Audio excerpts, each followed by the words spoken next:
धन हमें भौतिक सुखों तक पहुंचा सकता है, लेकिन सच्ची समृद्धि केवल मन और आत्मा की पवित्रता से आती है। जब हम धन के पीछे भागते हैं तो भूल जाते हैं कि वास्तविक अमीरी हमारे विचारों, मनोभावों और आंतरिक शांति में निहित है। आध्यात्मिकता का मार्ग हमें एक ऐसी दिशा में ले जाता है जहां केवल भौतिक संपत्ति का ही महत्व नहीं होता।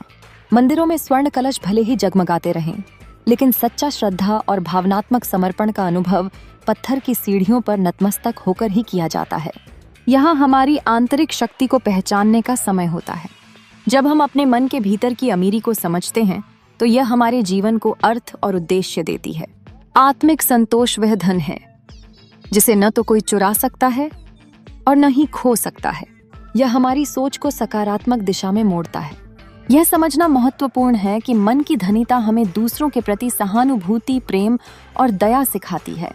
हमारे विचारों की गहराई और प्रेम का विस्तार हमें व्यक्तिगत और सामूहिक दोनों स्तरों पर समृद्ध बनाता है। जब हम दूसरों के दुखों को साझा करते हैं, उनकी खुशी में शामिल होते हैं, तो हम स्वयं अमीर बनते हैं। सच्ची अमीरी जब हम अपने विचारों को धन के बजाय ज्ञान और करुणा की ओर मोड़ते हैं। जीवन में ऐसे क्षण आते हैं जब हमें कठिनाइयों का सामना करना पड़ता है, लेकिन हमारी मानसिक शक्ति हमें आगे बढ़ने में मदद करती है। भौतिक धन की कमी हमें कमजोर नहीं बनाती, बल्कि मन की धनीता हमें सच्चे रास्ते पर चलने की प्रेरणा देती है। अंततः हमें यह याद रखना चाहिए कि धन से नहीं, मन से अमीर बनना ही सच्ची सफलता है। जब हम अपने संपर्कों, विचारों और भावनाओं को सकारात्मक बनाते हैं तो हम न केवल अपने लिए बल्कि समाज के लिए भी अमीर बनते हैं।